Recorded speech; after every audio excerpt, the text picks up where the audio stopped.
When you've slaved for hours building an Excel worksheet to look good and its calculations to work well, the last thing you want is for someone to come along and to accidentally wipe out some of that hard work. So if I'm looking at sales data 2013, I'm in the January sheet, I inadvertently click on the total for January cars sold. I could press delete on the keyboard and I've lost a formula. Now if I notice I've done it, I can undo and the formula will come back. If I don't notice and it's some time down the line, then that formula is gone and I've got to go through the process of building that again. So there are times when you wish to protect worksheets. Now in order to protect this January worksheet, I simply go to the Review ribbon and there's an option there to protect the sheet. So I give that a single click and then I have the option to add a password in. Now the password I would suggest is only recommended if the sheet is going to be shared with other people and you really don't want them to be changing anything. If it's just to stop yourself from accidentally breaking things, then I would recommend not having a password. Otherwise you'll have to enter it twice now as proof that you know it, and then enter it when you try and unprotect the sheet. So we'll leave it without a password. What we can then allow is things that we will let people do. So we will let them select lock cells, we'll let them select unlock cells. Now we'll look at the difference between locked and unlocked cells. Subsequently, we could let them format cells or format columns or format rows, insert columns, insert rows, etc.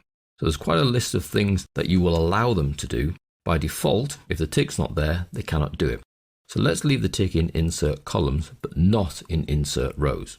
When I then click OK, this sheet, and only this sheet, this will only apply to January, not February, March and April, is now protected. And if I try to click and highlight, I can do that because I've allowed them to select cells. But if I try and actually make a change, I get an error message. It says the cell or chart you're trying to change is on a protected sheet. If you want to make changes, then you'll need to unprotect the sheet. You might need a password. Luckily, we haven't set one. However, the things I have let them do, which is the selection, and I've let them insert a column. So I could try insert column, and it quite happily lets them do that. But if they try to insert a row, the option is grayed out. So the things that they cannot do are effectively disabled. So if I go D and try and delete that column, I can't because I haven't enabled that as an option. If I then wish to unprotect the sheet so that I can go and do things, then I simply click Unprotect Sheet. And I'm back in and able to do everything. So I can get rid of that column. If we add the password, Protect Sheet, take that option out for Insert Columns this time, and we'll put a password on. We're then asked to confirm that password.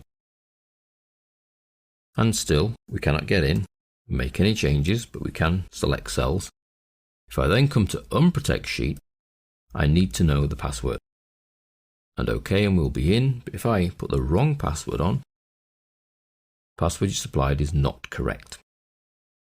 So you need to know the right password. And the sheet is then unprotected. So the idea behind this protection for a sheet is effectively to not allow them in. The sheet protection is per sheet.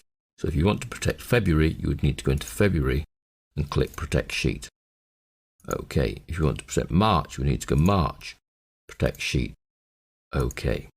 Now you'll notice that when you do protect a sheet, a lot of options, if we click back at the Home option there, are grayed out. So those are things you cannot do with the sheet protected. Come back and unprotect the sheet, and those options on the Home ribbon are returned.